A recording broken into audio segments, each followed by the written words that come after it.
First of all, good morning, everybody. Greetings to you all, ANPAD fellows. Welcome to our annual ANPAD meeting.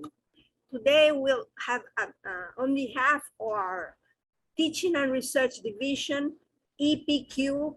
We are very glad to receive today an outstanding scholar with a strong influencing trajectory in business management, teaching and research, Professor Elena Antonacopoulou. Thank you very much, Elena, for managing to be with here today. I would like to share some brief presentation of your achievements. Professor Elena joined Ivey Business School in Western Ontario, Canada, and before she performed in the universities of Liverpool, Manchester, and Warwick in the UK. Elena's main research expertise lies in the areas of strategic management, organizational learning and resilience, knowledge and crisis management, with a focus on the leadership implications. She published widely in the international journals, including Academy of Management Learning, British Journal of Management, among others. And she has co-edited 5 books, including Sensuous Learning for Practical Judgment in Professional Practice, Advancing Innovative Learning Modes that Enhance the Impact of Management Practice. Recently, Elena contributed to the Research Handbook of Responsible Management, addressing responsible managers' workplace learning. This publication especially makes connections to further consolidate and enrich the responsible management field. Professor Elena Antonacopoulou is also founder of the Noxis Institute, which is an important center of excellence in the management research that fosters partnerships among academics, practitioners, and policymakers for impact through managing and organizing. In line with our central theme, Professor Elena addresses today Emplacement-Advancing management education for responsibilization. Emphasis in man. Thank you very much, Elena. The screen is yours. Thank you so much, Beatriz. Thank you so much, Eduardo. My dear Brazilian friends, thank you for allowing me to be with you this morning. I'm sending you lots of love from London, Ontario. I will begin the presentation by sharing an image for reflection together, a new story for the people. The world that we see around us is built on a story. Every culture has a different set of answers to these basic questions. Who are you? What is it to be a human being? What's important? And what's valuable? Where did we come from? Where are we going? How does the world work? Every culture answers this in a different way. And science provides some answers. It says basically that what you are is a discrete, separate individual among other individuals in a universe that's separate from you as well. And every field pretty much has agreed with this characterization of what it is to exist. Psychology, you're this bubble of psychology, or this mind encased in flesh. Religion, you are a soul encased in flesh. Physics, you're a mass subject to impersonal forces that are deterministic. Biology, you are basically a flesh robot programmed by your genes to maximize reproductive self-interest. Economics, you are a rational actor seeking to maximize financial self-interest. All of them agreed on what it was to exist. Well, the new sciences contradict that. Quantum mechanics seems to violate the separation between self and other.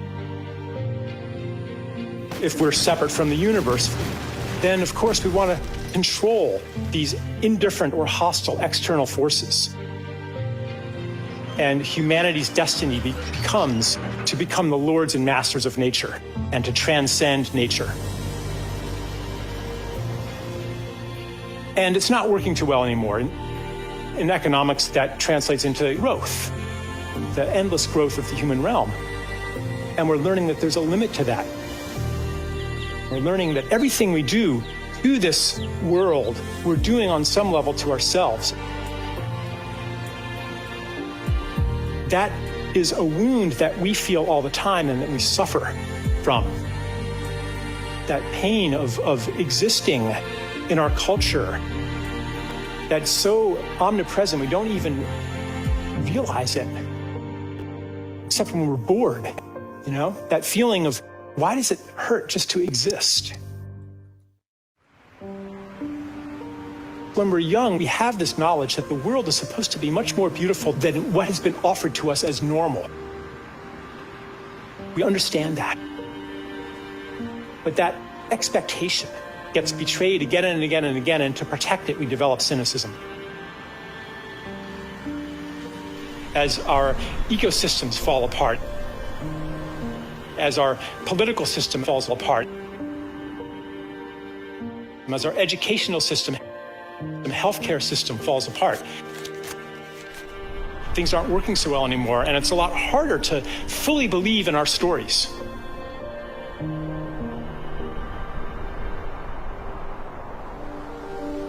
So we're moving into a different story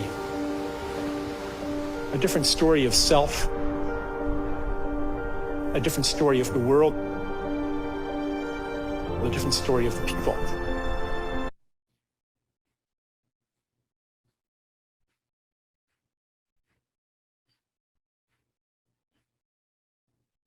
Can you still see my screen now and hear me?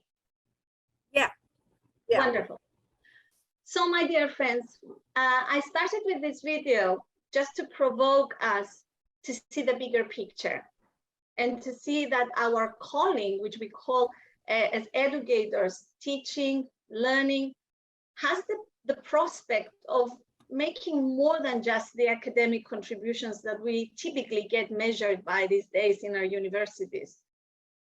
It has the potential of allowing us to take a much more central stage and contribution, and dare I say, even more importantly, realize our impact in not only addressing the United Nations Sustainable Development Goals, but actually ensuring human sustainability and be part of writing the new story of the people.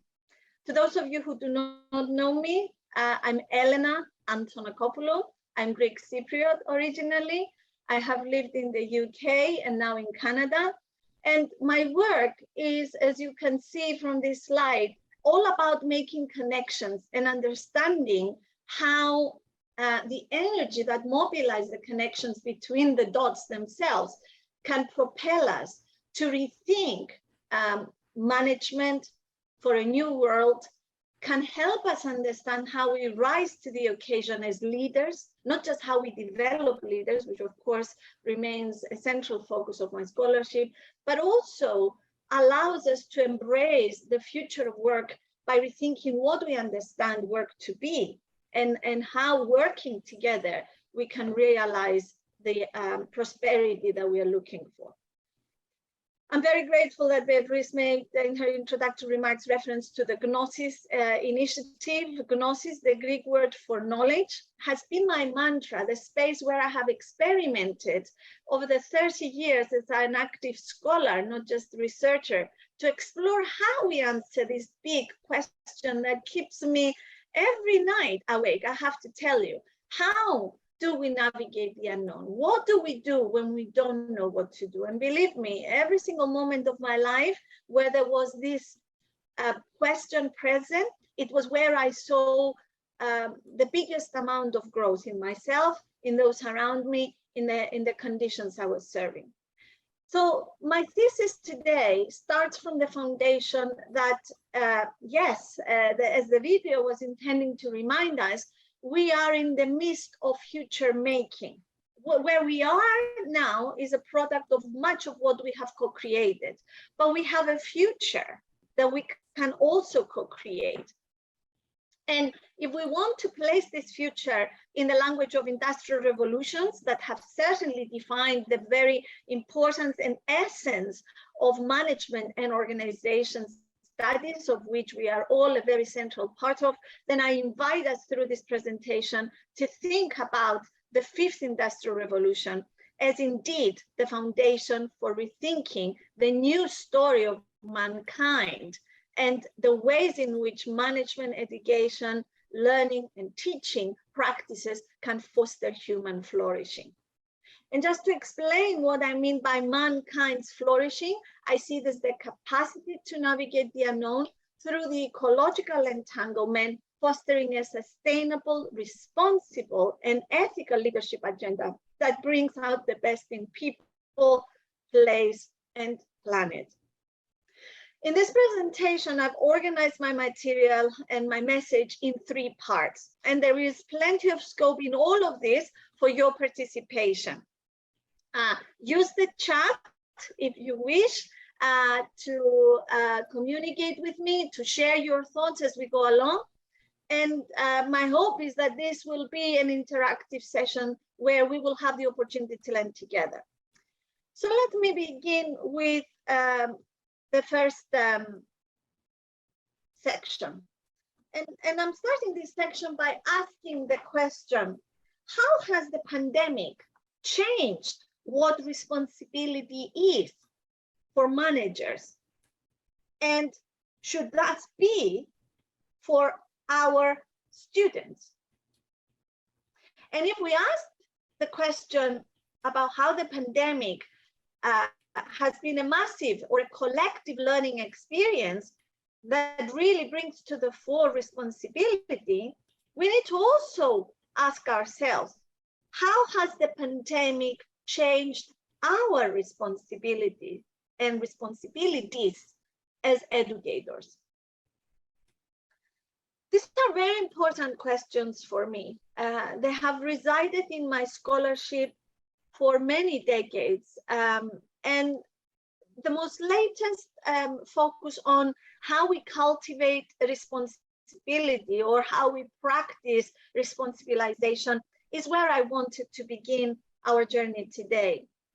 To really take notice of not just the state of management, education, and learning, but to really understand why is it that there are perennial questions which we have yet to address, like, are managers fit for managing at the end of our MBA, DBA, HBA programs? What is management in the fifth industrial revolution? Do business schools realize their impact? Or are we still stuck in the existential crisis of our rigor and relevance? And how do we educate for a future we do not know? When you look at the kind of skills that are popularizing the wider educational debate, how do we develop skills, competences for jobs that have yet to be created? And are these traditional skills enough?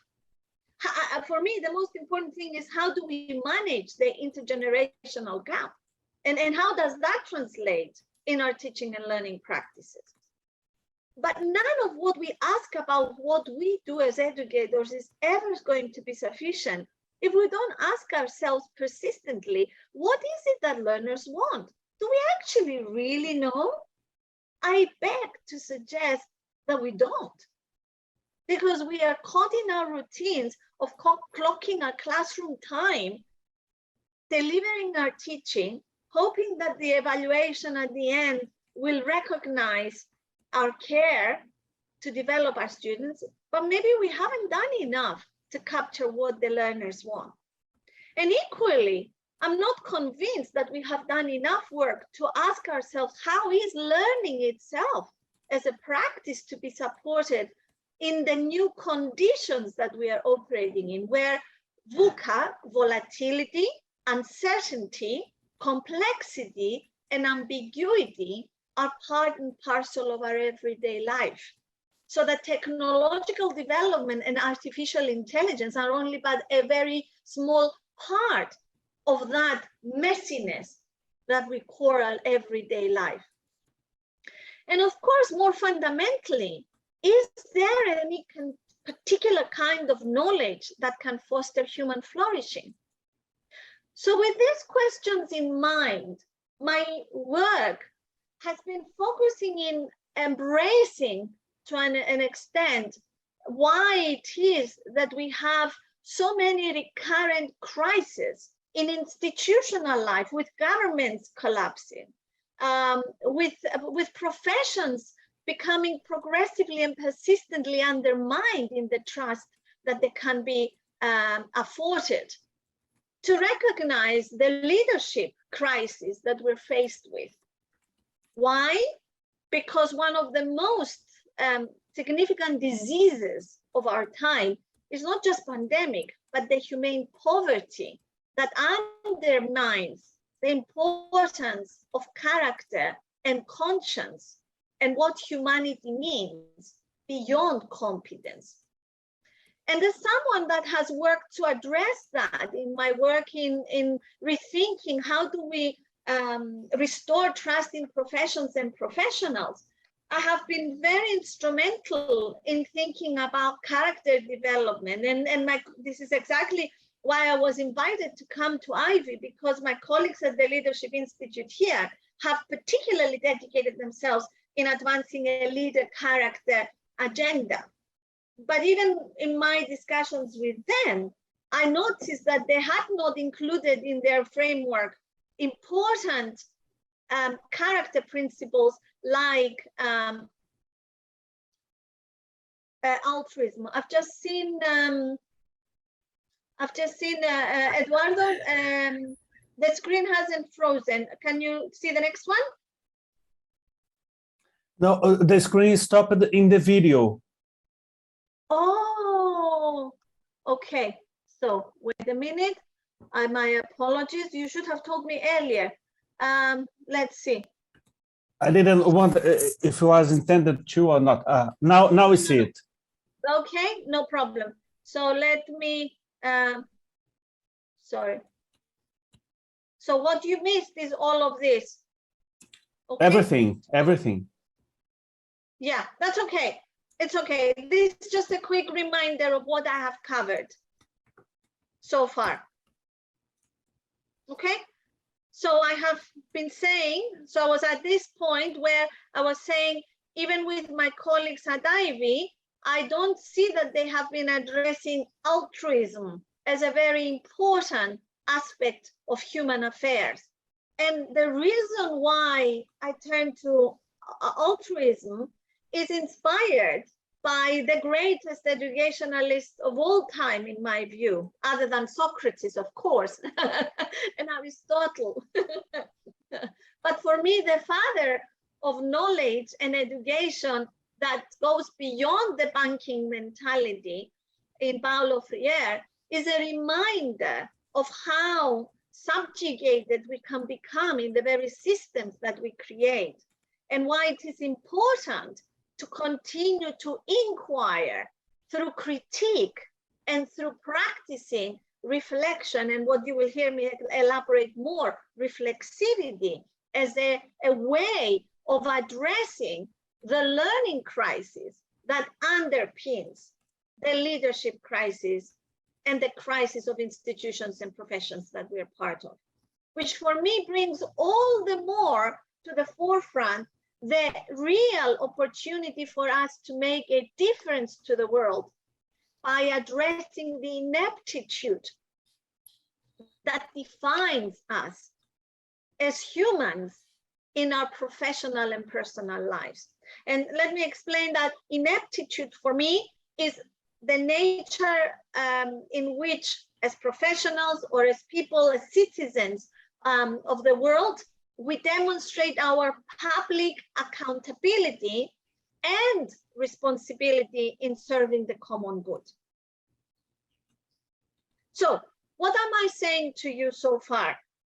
That we are forgetting that the very essence of the challenge that lies ahead of us in co-creating the future we want to be part of as an educational challenge is an invitation for us to understand the crisis in learning that it is necessary to embrace for us to learn, to choose, to do differently. And on this issue of choice, I turn back to Viktor Frankl and the Auschwitz victims to retrace where stimulus and response provoke learning. And in his words, create a space. But more so, it's not the space, it is the power to choose how to respond. And it is that which provides us the scope for freedom, the freedom that Freire also imagined. The freedom I too believe the fifth industrial revolution should be designed about, if indeed it is designed to foster human flourishing. So in my humble attempt to pose ways in which we can address these critical questions around the ways in which we understand how we address this kind of learning crisis, particularly when we design learning interventions for impact, something I will explain further, we need to really explore how we educate for responsibility. A special issue that we've published in the Journal of Business Ethics, looking at the responsible management learning agenda, invited us to rethink responsibility and how we cultivate it. And when we look at efforts to understand how we cultivate responsibility, of course, we need to go back to issues of critique that Freire talks about, but also issues of phronesis, of practical judgment that Aristotle, Plato, and Socrates have also set a foundation for democracy. And even that is not enough when we think about the ways in which existing research fosters this idea of responsibilization. In the consumer management literature, we see this idea of personalization, authorization, capabilization, and transformation as an approach to responsibilization. But I want to start even more foundational than that today in reminding us that unless we have certain values that we live by and act with ownership and responsibility, we forget the opportunity to grow our humanity.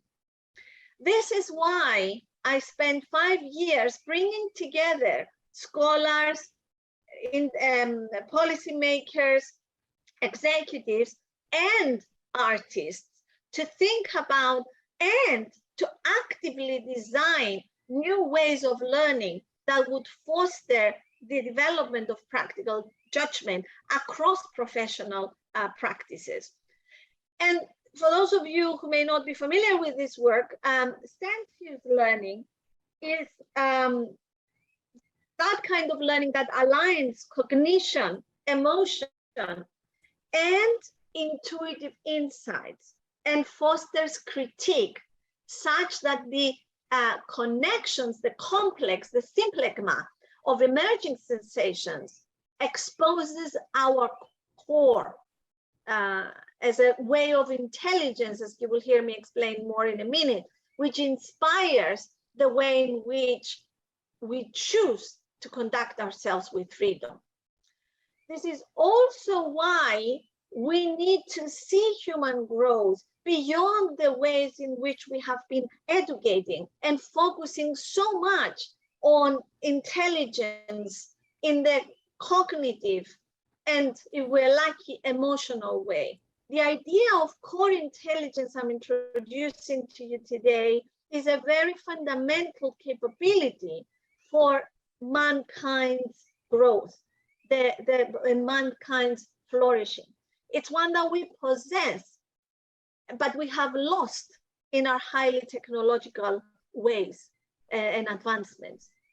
And it is different from intuition. I could spend this whole lecture explaining the distinctions, but suffice it is for me to just invite us to look for the mind in the body and not just in the brain. This is why you will hear me today bring to you modes of learning that activate the capacity to search and research, enable readiness to engage with the unknown, resilience to bounce back, and also renewal as fundamental principles of the way in which social actors and their actions create the intensity, integrity, and intentionality that serves the common good. And it is in that common good, I believe, that resides our sustainability. This is precisely why I zoom in on something more than just values and beliefs, which we spoke, and virtues that underpin a lot of our discussion. I've gone back to trace the foundations of a lot of thinking in management education, but also in education more traditionally.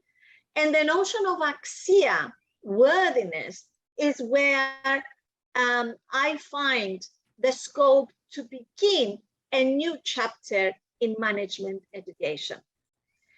And this new chapter is the second part of my presentation, to make the case for emplacement. Emplacement is a notion that already exists in anthropology and human geography. I have borrowed it and expanded it to be able to say something new and hopefully meaningful about the axiology, not just the epistemology or ontology, but the axiology that must necessarily underpin responsible management, education, and learning. And the necessity to move beyond the place in which we perform the learning and education, to embrace the placement and emplacement of learners, so that we can move from the head, the heart, and the hand to the home, to the very core.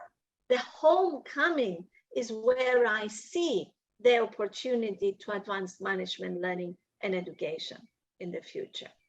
And this is precisely why I connect ways of being and ways of seeing to unpack our beliefs, values, and virtues, to relieve and reveal our ways of becoming human through an axiology that allows us to more readily appreciate how we value ourselves, each other, and the value we attribute to being worthy.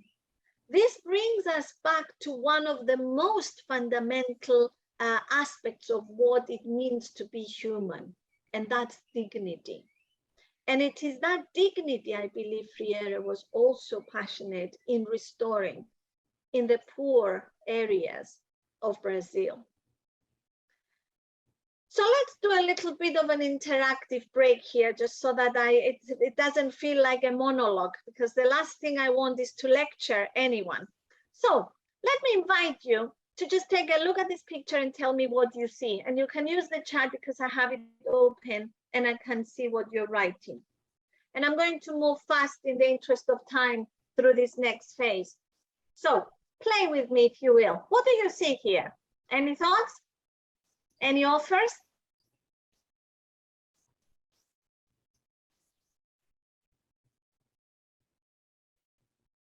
Okay, thank you, Kasia.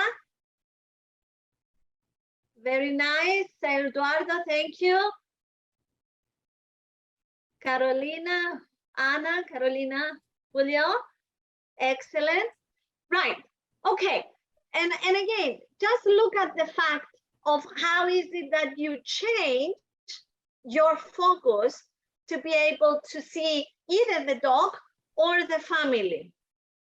And what is it that you have to do to your way of seeing in order to see both images simultaneously? What's happening to you? Let's try again. What do you see here?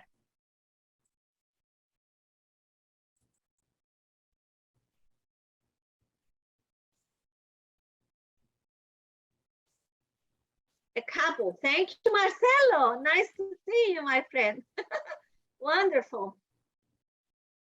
Desiree, exactly. Okay, so the opportunity to see both images is now becoming something we recognize that is desirable. So if I say to you, what do you see here? By now, it would be a lot easier because you are expecting to see something more than just the initial impression. And that to me is a simple exercise of how a rabbit and a couple can be reminded of their interbeing. So I'm now introducing you a concept that is somewhat divorced from our everyday understanding of how we coexist. And our tendency in the ecology, you've heard me say in my introductory remarks that mankind's flourishing is the ecological entanglement. So if indeed we are placed in the ecology, if indeed we are entangled in the wider planet that we are constituting, that goes beyond the place in which we live, or the people we cohabit the planet with, then we are perforce to rethink our presence and to embrace our capacity to transcend the ways in which we see the world and encounter our connection with each other in order to form our stance. And you hear me bang my hand on the table because I cannot emphasize enough that the very essence of conscientization in Paulo Freire's idea was the essence of reflexivity, our capacity to see within and outside the situation simultaneously and take a stance that we can live with the consequences of. So practicing leading differently, which is what I do in my lectures, necessarily goes beyond reviewing, which is why I introduced the video to begin with, reviewing where we are to understand where the breakdowns are and where the improvements are necessary. It goes beyond reflecting in recognizing everything is interconnected. It's about the invitation for reflexivity to become a basis of the breakthroughs that are so essential in order to create the new story of the people. And for those of you who are asking already, so what is the difference between review, reflecting, and being reflexive? I hope this little table reminds us that we approach the capacity to see and see differently when we review by focusing on the doings, when we reflect by embracing ways of knowing, but when we are reflexive, sensing, because we are not able to see it all, but we are able nonetheless to entangle ourselves in the moments and to fully engage with the sensations and the energy that this creates. Let me explain what this means. In terms of fostering responsibility or the ability to respond, for me, it generates questions like, how do we come to know responsibility? How do we come to act responsibly? And how do we come to cultivate the ability to respond as opposed to a knee-jerk reaction? And it is here where in my teaching and learning practice, which is the third part of this presentation, I will give you examples of how I apply some of these principles. I go beyond reviewing things in order to recollect what we resonate with based on what we already know, or reflect by recognizing when something is not done right, to more fully actually realize what is going on. So when you see these nuances as essential to that which we understand as a response, we now go back to Franklin, and we recognize why the power to choose becomes the response where our freedom lies. And that's where responsibility lies, in the capacity to foster the kind of learning for impact that catalyzes the capacity to use research to broaden our ways of seeing, build the readiness to engage with the unknown, command the resilience to form a stance towards an emerging situation, and commit to renewal, because that is the essence of flourishing. But to do that, we need to activate our core intelligence and embrace ourselves in the situations we're faced with. Let me explain what that means. So here I'm showing you what I've already covered, and the way that this now corresponds to our ways of being as a foundation for enabling ways of becoming. And I'm very grateful to the Brazilian Secretary of Education, who will remain anonymous, for the opportunity I had to work with them over a year to understand their practice, their approach to learning, and use that as my empirical evidence for this new learning framework that I am sharing with you in this presentation. Because central to catalyzing human growth is a returning to reignite our curiosity. My dear friends, we forget that man is the animal that questions. It's not the animal that is the most intelligent. It's the animal that questions. And if we question, we have the capacity to build the inner strength, the confidence, with that, dare I say, the arrogance, if we're not careful. But with that confidence is where we find the capacity to choose. So when we embed this work in our commitment to engage in inquiry, as I said before, it provides us with the opportunity to embed critique and practical judgment as an important linchpin, connecting force that allows us to commit to searching and researching to build the capacity for readiness and resilience in order to enable our sustainable renewal and flourishing to take place.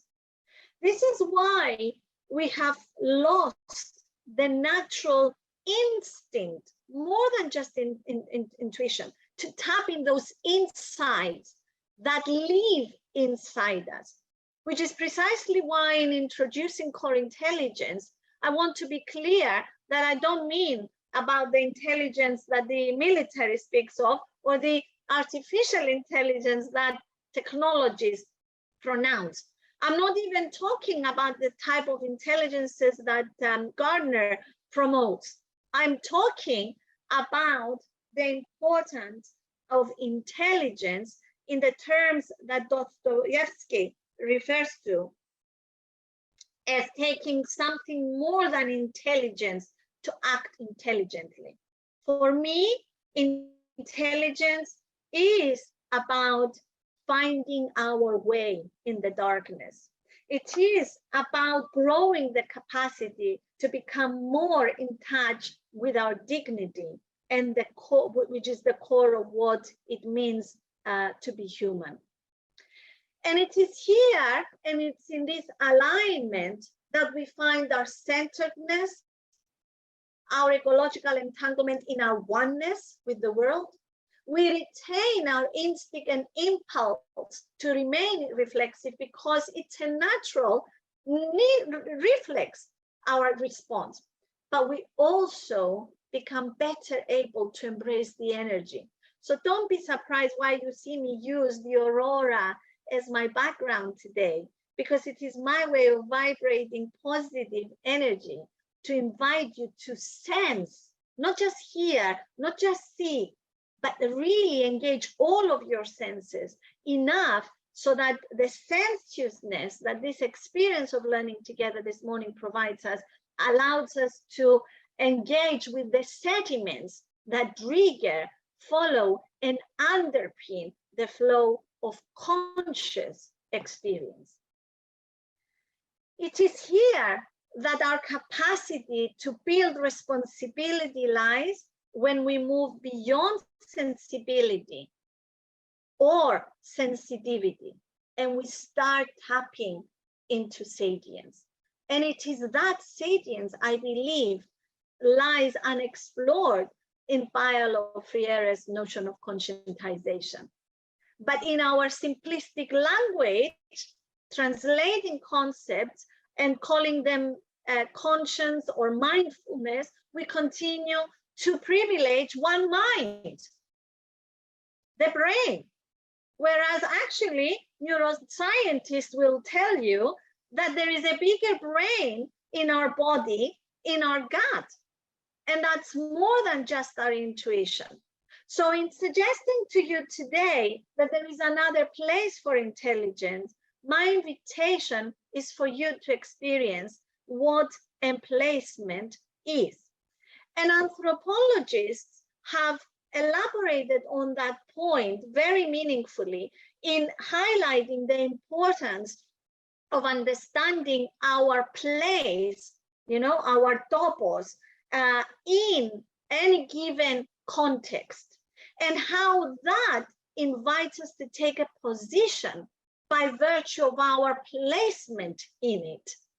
But what emplacement does, and that's precisely why when I trace the etymological roots of the word emplacement, I discovered it derives from the Greek word firearm, which is actually what makes this whole picture that I've shown in front of you so ironic.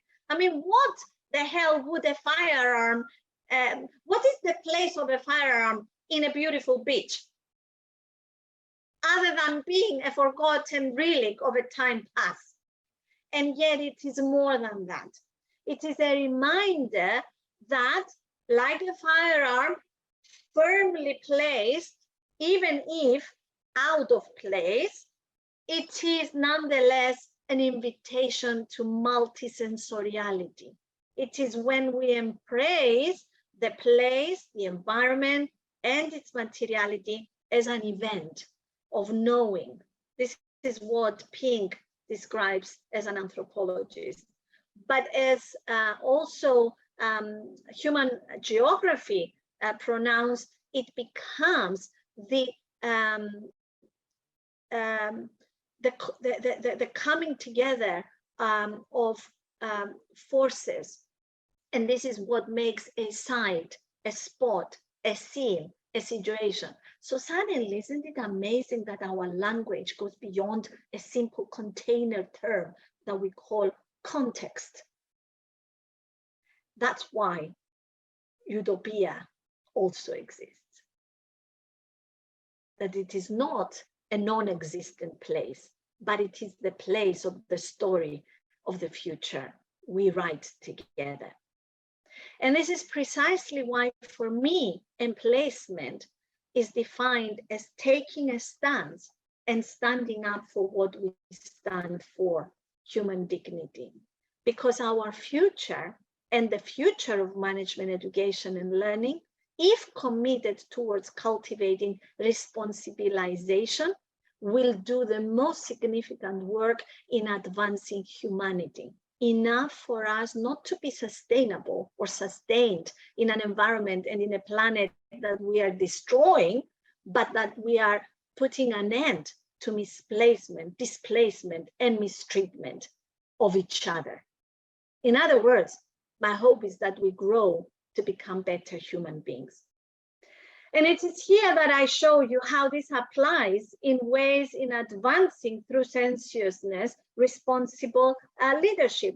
in, for example, fostering leading by aligning cognitions, emotions, and insights, fostering critique, giving voice to sensations and impulses in order to enhance our capacity to remain free to choose our response.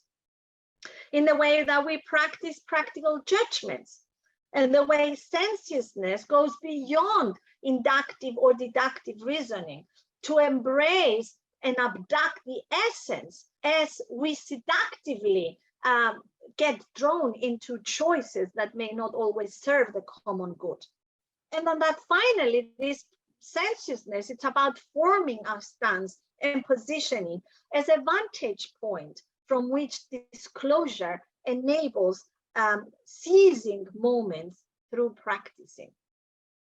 This is also why, at an organizational level, to show you that these ideas transcend levels and units of alliances, from individual to community to organizations, I see this idea of core intelligence as driving strategic and operational alignment through worthwhile practices that provide meaning and serve the company's purpose, and embrace an axiology that contributes to sustainability, fosters partnerships for impact through stakeholders, and deliver the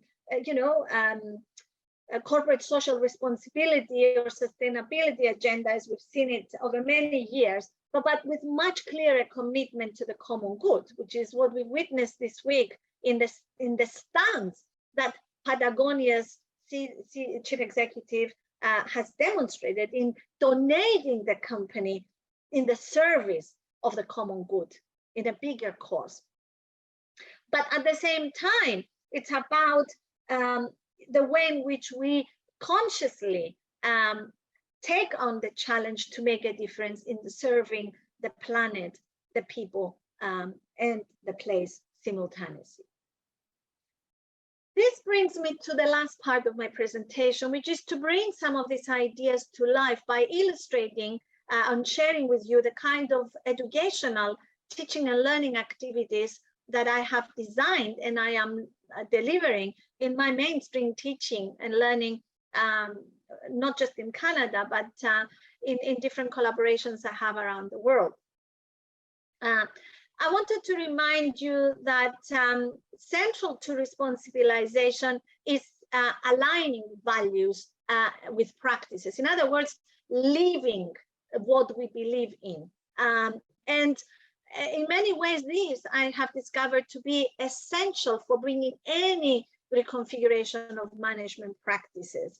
And here, I will show you a small example of how these questions have been embedded in an undergraduate course I've designed, which was looking to foster with students how to take on the responsibility to understand how to innovate new management practices by looking at and embedding their learning in building that awareness and familiarity with everyday practices, role-playing and negotiating some typical business practices, but also attending to material practices so that they bring the content of the learning in our interactions in the classroom, and that the connection and the relationship between us as learners together does not in any way give me any greater supremacy as the educator as having any of the answers, but gives us both learners, as in students and teachers, the opportunity to experience responsible management learning by practicing to refine what we do. This I extend in my MBA classes by bringing real living stories of work I do with practitioners. And here is an example of work I have done as part of a DBA program with a chief internal auditor who was standing to lose her job because her organization was continuing to receive hefty fines even after the 2008 financial crisis, because they couldn't identify where conduct risk was taking place that was undermining the company's approach to delivering its financial services. And we worked together with this chief internal auditor, and I'm delighted to tell you that she is, in fact, the first author of a recently published Academy of Management Learning and Educational journal paper, where we show how research was more than just research in the way that you and I are conducting it, but became a catalyst for her to lead this approach of bringing the reconfiguration of the internal auditing practice in her organization by conducting all these activities that you see here as the methodology, but more importantly, creating the kind of actionable knowledge that restored a new axiology in conduct risk in her business and in her department, the internal auditing function. In real terms, you will find in our paper that what we show is the development and shift from the compliance-based mindset to a conduct-focused internal auditing approach. And this growth in the humanity of the clients and the internal auditors, I'm delighted to tell you, we didn't publish this paper until we waited to see that this reconfiguration of the internal auditing function provided sustainable results by helping the internal auditors not only to avert the hefty fines, but to manage systematically the tension between understanding the context and the clients and upholding their independence. So we were able to really advance here through practicing reflexivity, new ways for educating internal auditors, which is precisely why we have published this paper in AMLE. Another example is building on the special issue of the Journal of Business Ethics on Responsible Management Learning. I had the joy of working with Oliver Lash and Dirk Musmeyer, and we now have just published, it's coming out soon, a new paper which is presenting a framework that integrates the approach of development of responsible management through sustainability, responsibility, and ethics in a framework which we call the six-pack, because we connect knowing and thinking, acting and interacting, being and becoming. And you will find here just some glimpses of how this framework has been embedded in our own teaching practices. So for example, you can see here how Oliver has used that as part of the structure of a handbook, how Dirk has embedded in his classrooms, and effectively mobilized new ways of inviting the students to not only practice reviewing what they learn and how they learn, but why they learn. And in doing that, fostering this growth in the student learners, which is committing to understanding the importance of phronesis in enabling responsibilization. And I will show you the last piece, which is my recently designed executive development, leadership development program that I call Man-Agement. But a preamble to that is to return to the initial point with which I have started this presentation. I've asked us to think about how is it that we are preparing learners for a future we don't know, with skills that we don't understand will be necessary in a set of conditions defined by volatility, VUCA, volatility, uncertainty, complexity, ambiguity. And I've turned this VUCA into a learning principle that if there is volatility and we need vision to shape the future, we need to learn to remain vulnerable.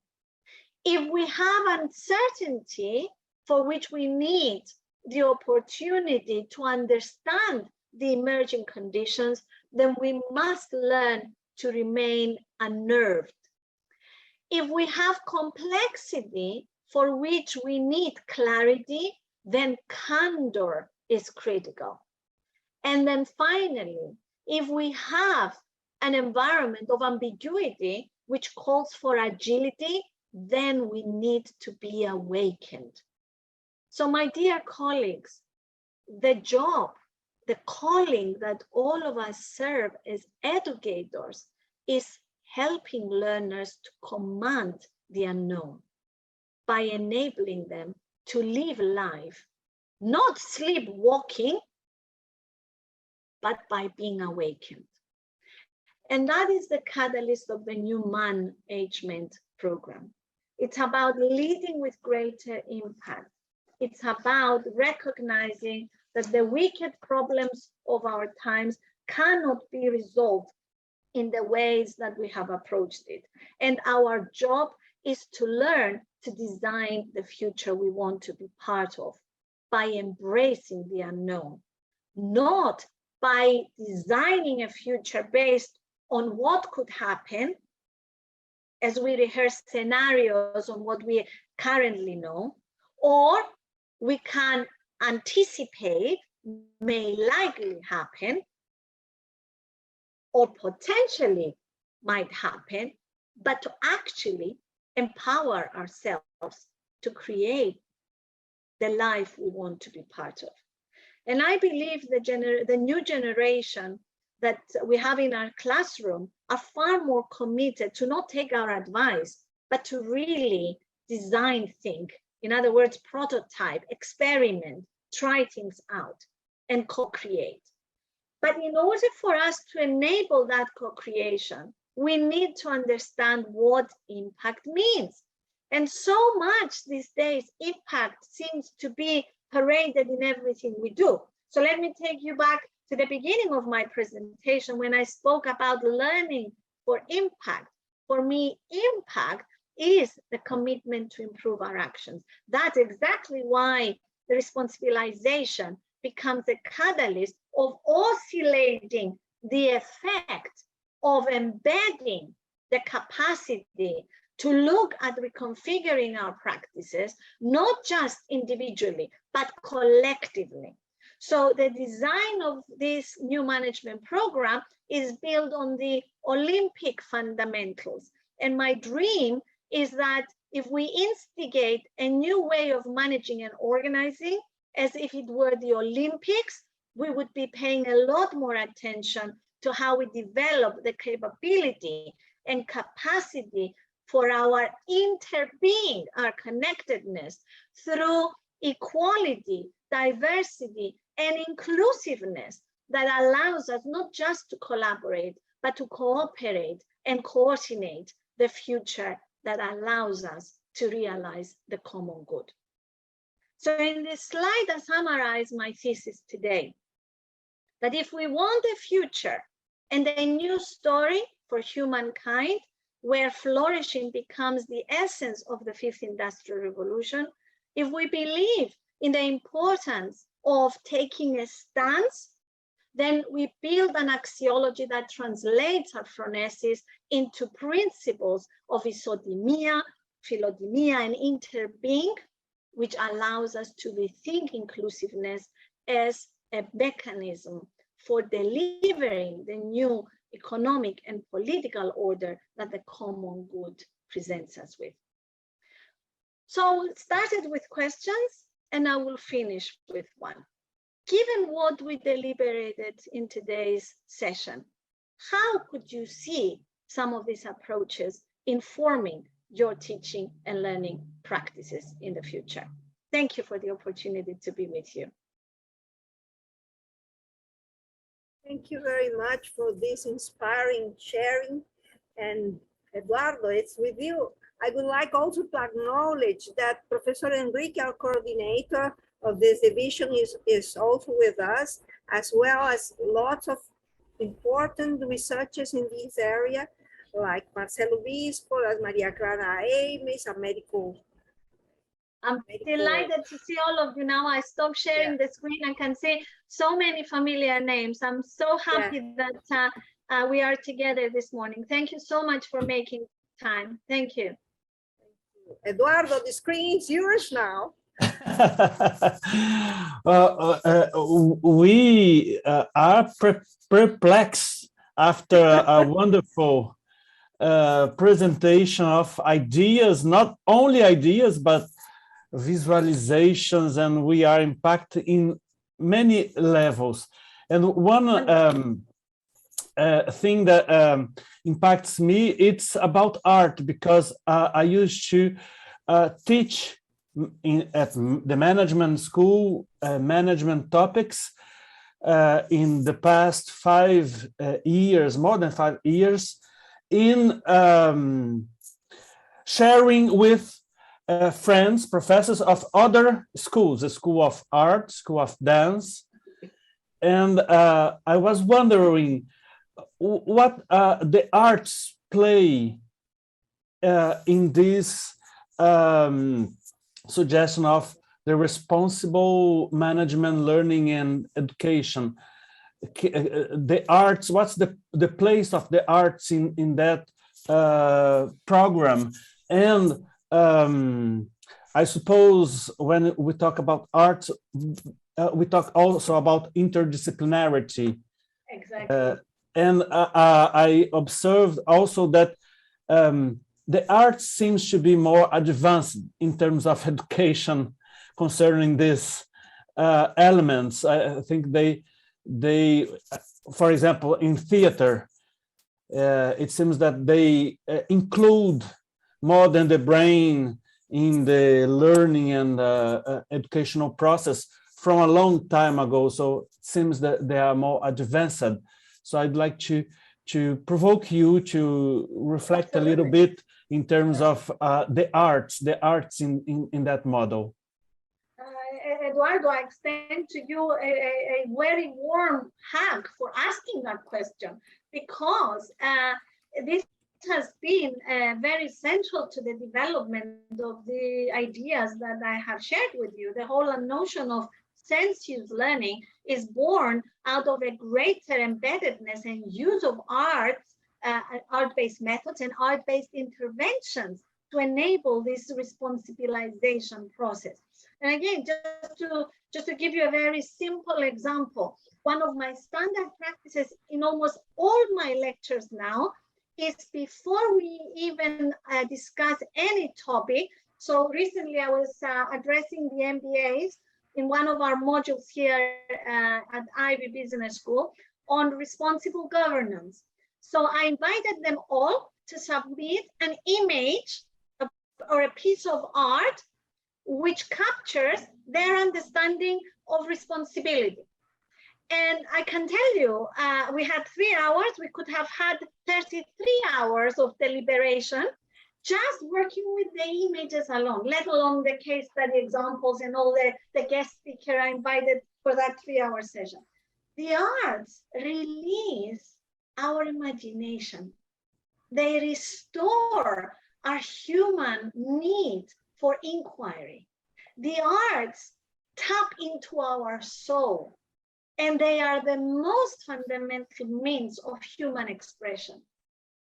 So I invite you to not be afraid to use art-based methods. And if you want inspiration, the beauty of the collaboration we had in the Gnosis 2020 program was that it brought together, as I said earlier, in the 2 edited volumes, artists, scholars across the management disciplines, but also beyond the management disciplines, and also policymakers and practitioners.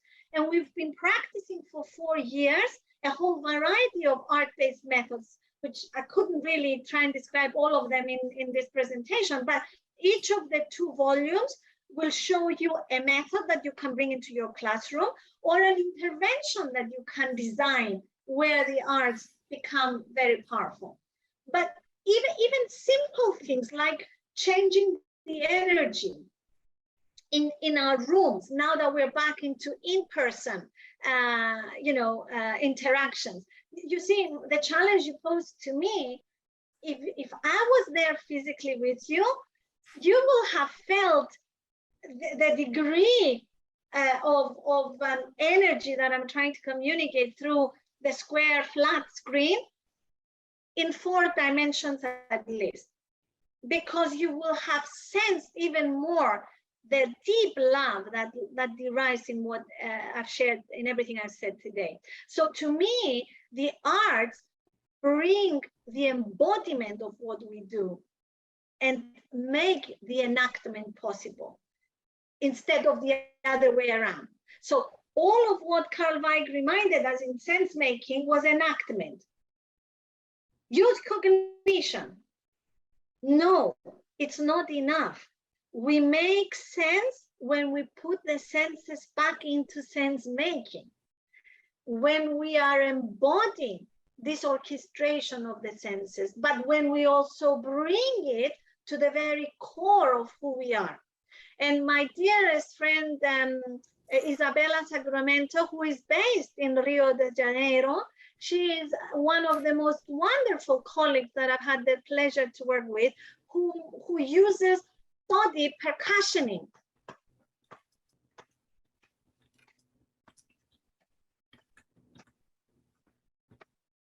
Rhythm is inside of us, in our breathing. Imagine what happens when we participate in making the sounds. Just as a small illustration of what she does so much better than I could ever show you, because that is one of her many special skills. But so I hope I'm giving you some ideas that it's not just about embedding the arts. It's about not being afraid to be the art. Be the art. You are the art. Wonderful. Let's see if someone wants to collaborate, participate in the discussion. Sure. I suggest Samir has a question. Excuse me. Okay. Eduardo. Samir would like to know about your complex framework, which I interpreted as a call for a holistic view with lots of holopraxis and holology for being again together, our senses and our intelligence. But Samir wants to know, could you tell us a little bit about how exactly do you manage to lecture it for executives, leaders, practitioners, after all? What kind of translation you have to do in order to perform it? Let me only say something that people that want to use the voice and show the face, now it's everybody's able to. So we can also do that. So if Samir wants to talk or the others, it's possible now in this period of interaction with Professor Elena. Thank you so much for suggesting that, Eduardo. Thank you so much for allowing me to see you, Samir, and thank you for your beautiful question, which I think is what you were referring to, Beatrice, right? You probably had the chance to read it before I got to see it in the chat. First of all, thank you for the invitation to think about the issues you're referring to in your question. Let me tell you, let me reveal to you the quiet anxiety that I have every time I deliver anything. This presentation I've been working on for some time, and I know I've added many layers because I wanted to give you richness. I wanted to give you questions rather than answers, and to share what I'm working on as a representation of who I am. So when you're asking me about how do I deliver to executives, in exactly the same way as you've seen me today, I try to meet us to where we are. I try to invite us to come together by releasing our titles, by stripping ourselves of all the masks and layers of I'm sitting here as X and you are Y. And I actually reorganized the classroom by starting the sessions and by disrupting the energy in the room. How do I do that? Sometimes I bring my service dog with me. Dexter, come here. Come here. This is Dexter, my dog.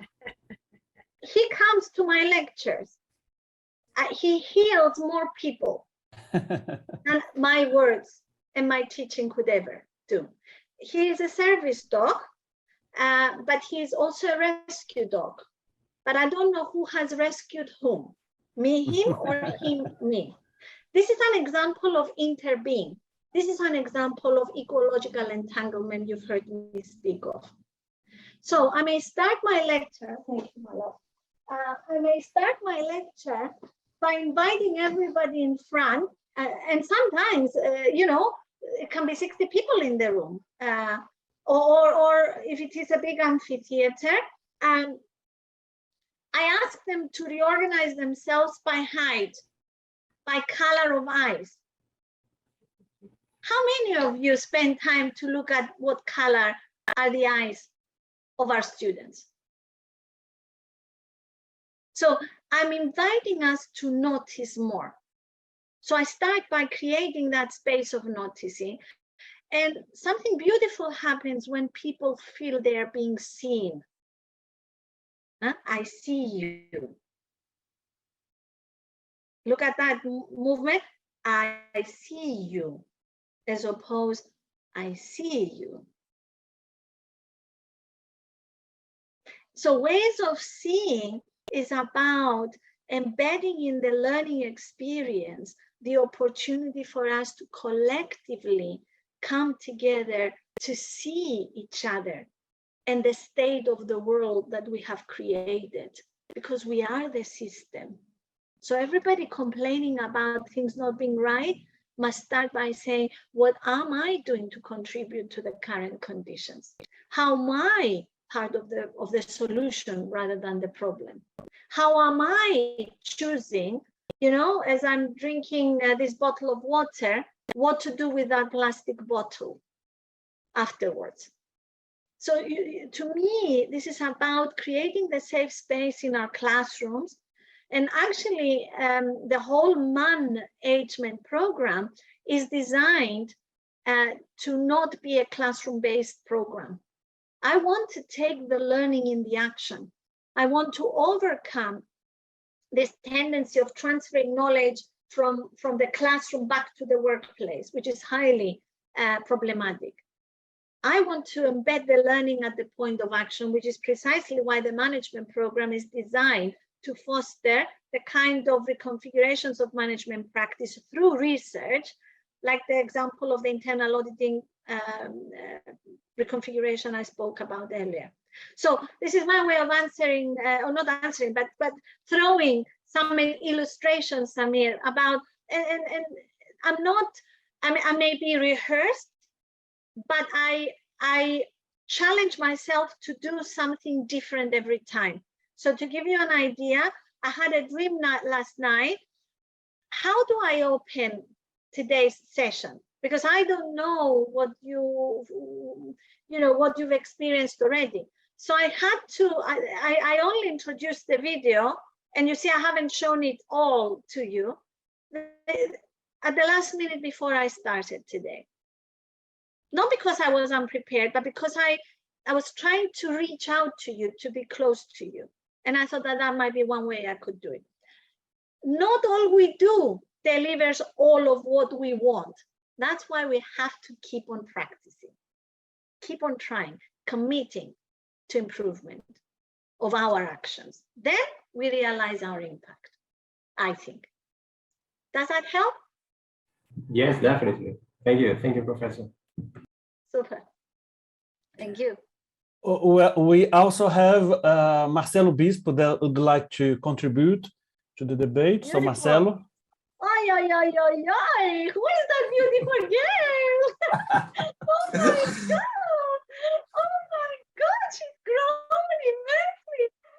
Yeah. How are you Oh my doing? goodness. I'm so happy to see you.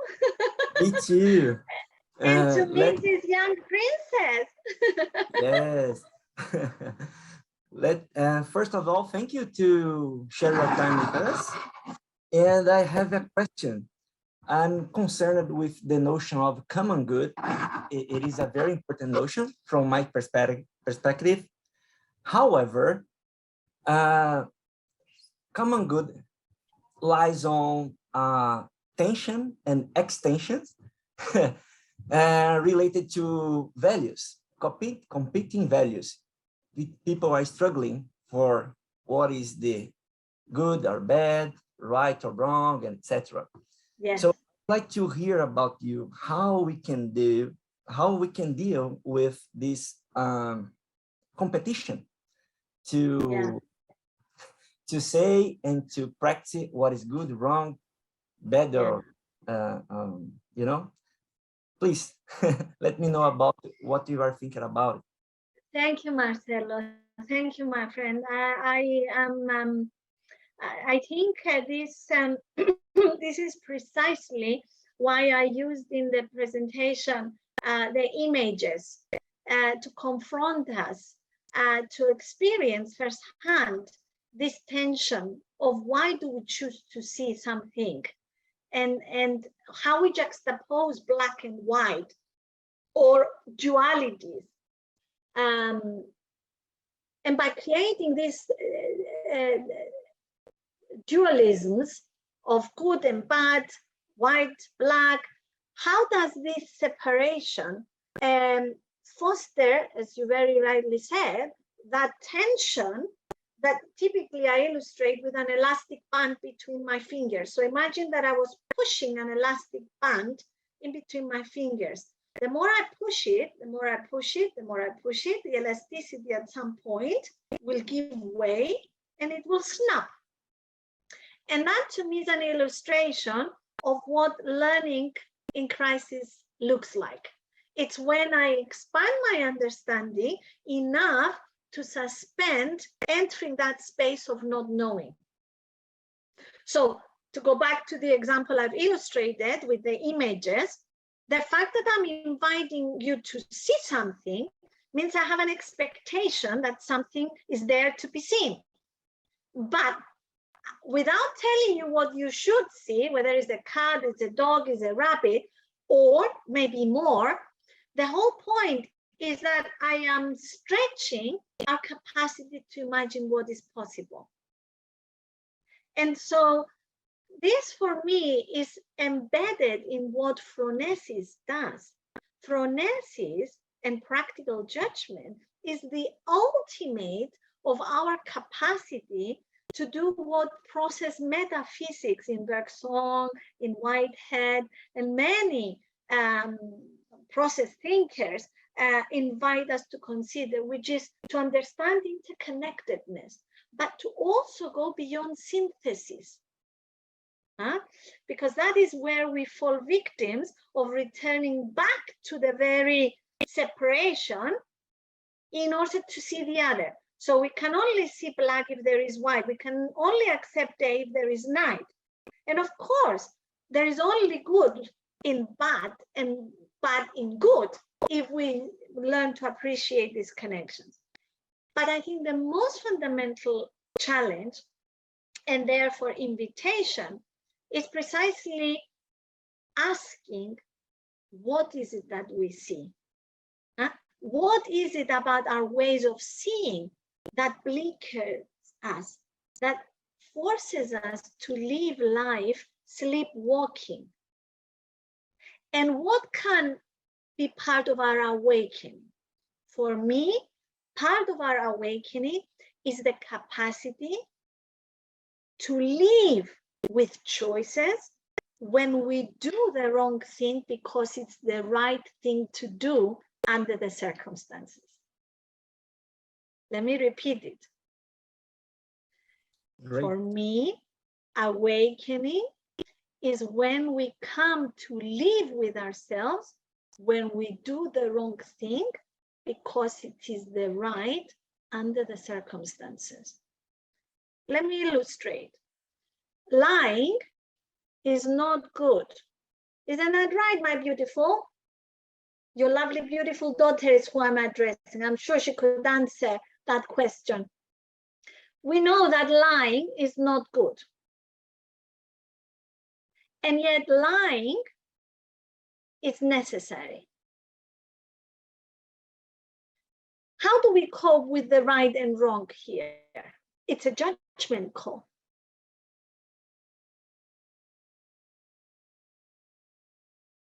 How do we live with the fact that we don't recycle consciously? It's a choice. It's someone else's problem, is often our response. We don't sit ourselves on a stool, as my mother often says, and have that internal conversation so that inner voice of conscience speaks to us and awakens us to do not the right thing, but what we can live by doing. Live with the consequences of our actions. That is what choice does. That action choices remind us that beyond our intention lies the impact.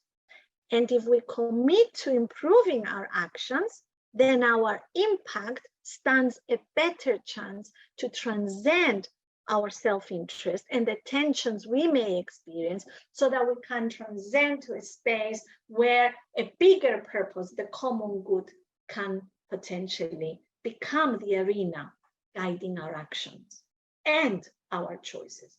And that is where responsibility resides. And that's why responsibilization is intimately connected with phronesis and practicing our practical judgment.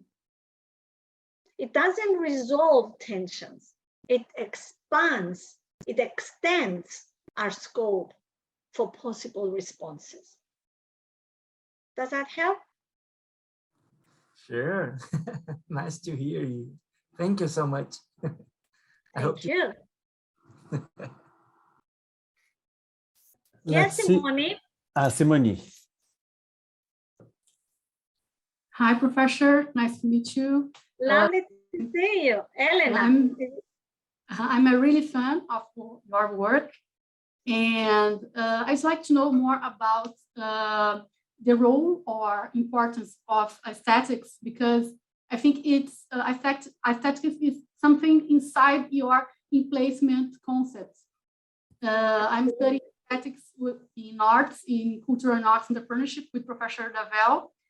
And your work inspired me a lot. And I'd like to know more about explicitly aesthetics, because aesthetics is there, we know, but something that I think you prefer talk more about sensuals. I think that is a process, a really important process in aesthetic practice. Thank you. Very nice. Thank you. It's a beautiful question. Because it is where my journey began. And colleagues like Antonio Stradi have been very particular in making the case for aesthetics and aesthetic ways of knowing. Aesthetic, aesthesis, in Greek, which is the root of the word aesthetics, is more than it denotes beauty. So when we engage with the world in our everyday interactions, and we galvanize, instead of our reasoning and our logic and rationalizations and tendency to use categorizations as a way of correlating or responding or reacting to different stimulus, what aesthetic does is it invites room to seek the beauty in that which is part of the encounter. Now, aesthesis, of course, is the word that we also use to explain how we feel something. And that is different from how we emotionally relate to something. So we have work to do to disentangle in our language the difference between emotion and feeling. Now, I insist that feeling is about sensations. Sensations are not ways of thinking nor ways of feeling. They are sediments. And if we understand sediments, we begin to embrace in aesthetics sensations, and through sensations, satience. Satience is another way of saying, how does wine mature? There is a sediment. Okay. And it is there to preserve it, right?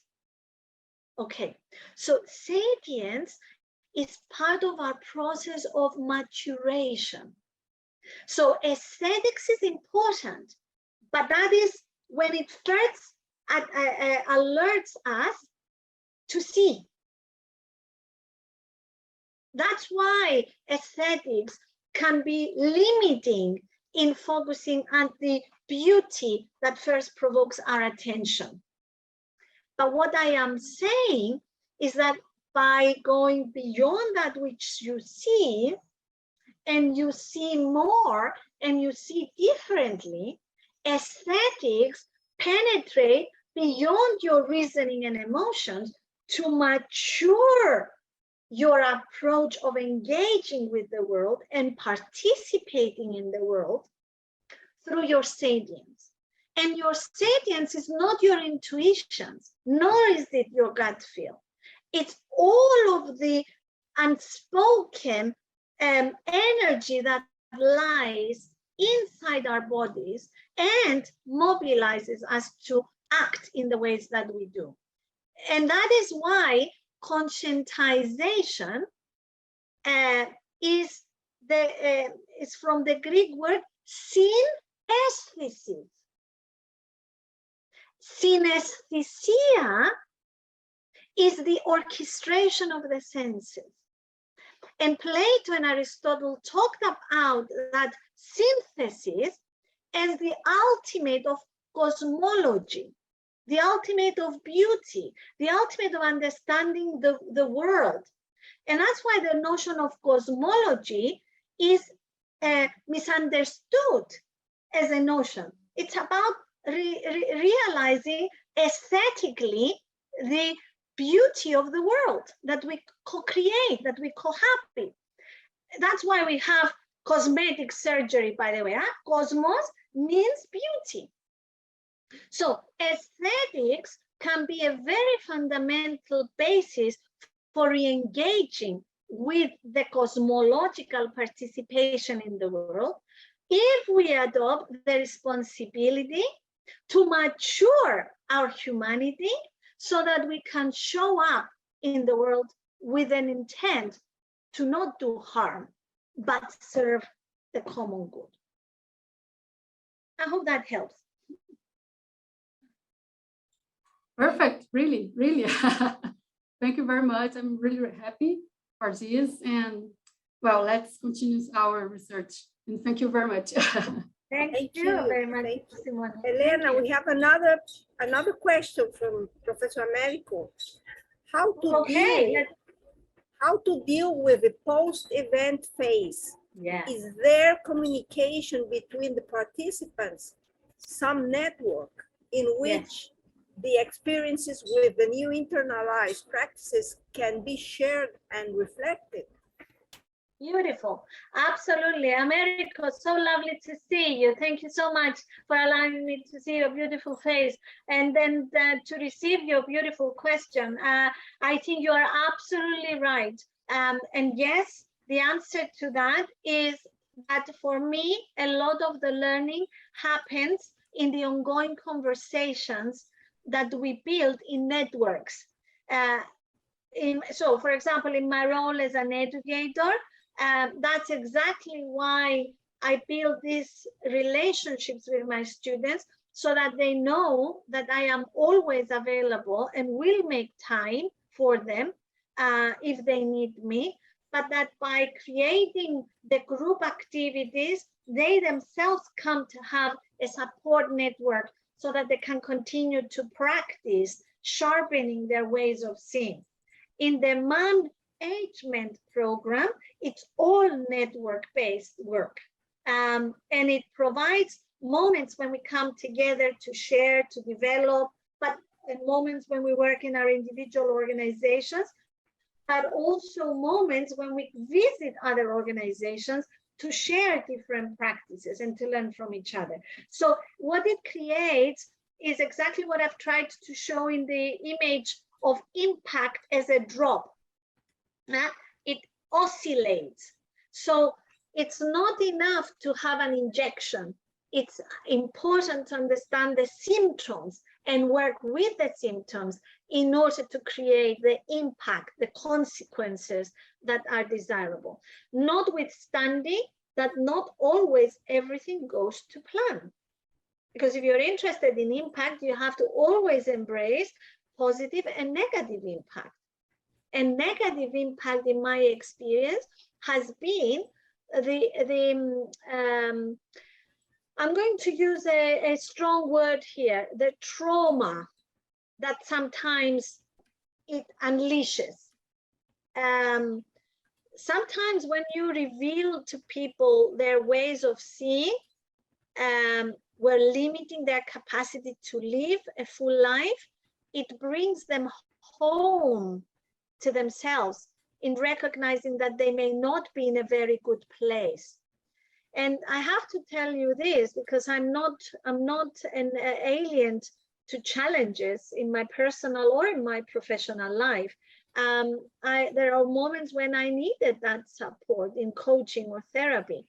And I have now trained as a certified coach because in all my experience as an ethnographer, one of the most fundamental conditions, human conditions, I hadn't fully appreciated until I undergone that training, is what happens to us when we are colliding our needs with our values. And how can this bring us home to restore our dignity, to meet ourselves in our full humanity? So this is my way of saying that the work that we do if we foster learning for responsibilization is define learning in a start, middle, and end approach of session delivery, classroom activity, but it is the commitment to a lifelong endeavor. That's why what we should be committing to is fostering lifelong learning. And that is personally why I embrace this responsibilization agenda as a commitment to man-agement, the agement being that aging process of maturing our humanity, which is, quite frankly, one life is not enough to do it. Thank you very much. My pleasure. Thank you.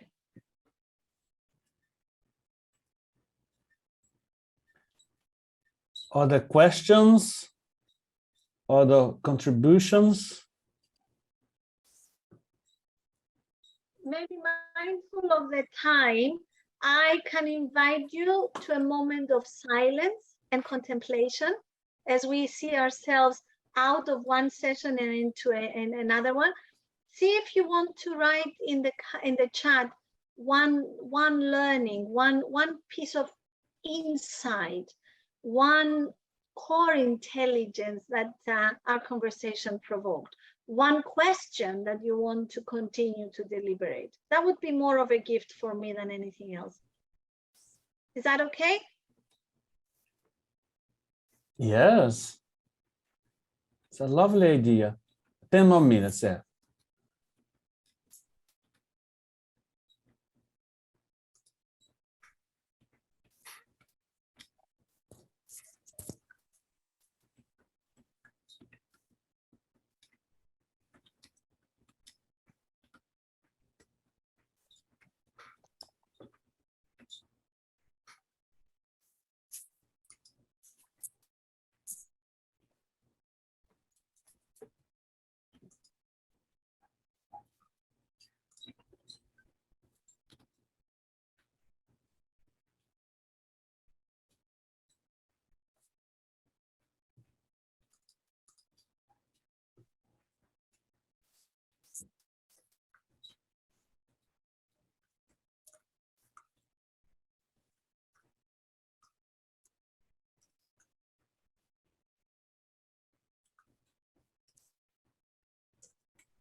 So I see that different colleagues may have a different need to take time in. So how much time do we still have left? 5 minutes. 5 minutes. In which case, for those who need a bit more input, let me finish the film. Can you see my screen? Yes, the video. Perfect. The self of interconnectedness, the self of inner beingness. One thing it means is that these tiny actions may have a significance beyond that we can understand. That logic of the heart that says, yeah, I know that this is a significant act, and I know that everything I do is significant, no longer contradicts the logic of the mind, which had been the logic of separation. And what effect could you, one tiny little being, have with the puny force available to you when the powers that be have so much more force at their disposal? Every act that comes from the understanding of interconnection, of inner being, is a spiritual act and also a political act. By acting from a different story, we disrupt the psychic substructure of our mythology. And we offer an alternative. This is something that's eminently practical. Anytime that we give somebody an experience that doesn't fit into the old story, it weakens that old story. It disrupts it. It could be an act of generosity. It could be an act of forgiveness. Anything that violates that understanding that we're separate and everyone's in it for themselves. Being in service to something larger than yourself.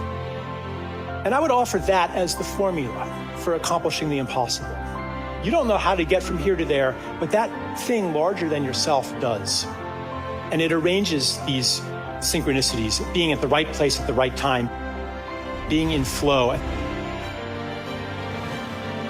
Usually when you experience that, it's when your world is kind of falling apart and you're in the state of uncertainty, and then all things like start to flow and they start to work, right? And we can enter that state when we let go of the paradigm of control and bow into service to this thing larger than ourselves. And what is this thing that unifies all of these different things that we're committed to? Let's call it the more beautiful world our heart knows is possible. And as you go about your life, in fact, right now, feel that part of you that knows that you are here in service. And ask yourself if you're ready to bow more deeply into that service. If you do it, I predict that you will experience an unexpected opportunity to act on that intention.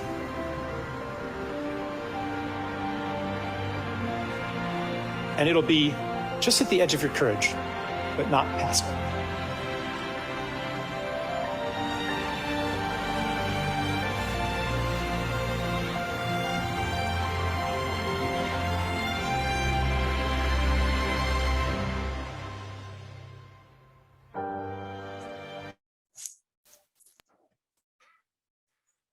Obrigado.